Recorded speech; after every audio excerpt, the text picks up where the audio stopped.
Guys, Marcus at Station BBQ has yet another pit from us. I believe this is his 4th or 5th pit now. He started with us way back in the day with a small backyard offset, and he has really taken his business off from there. Now he stepped up to the 1,000-gallon on-skid setup.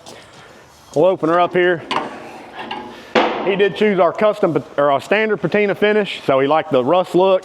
Still got a couple things to paint on there as well. Guys, we got a lot of tanks to choose from. Pick your tank out. We'll do all the metal work on it and then finish it in 3 coats of high gloss clear.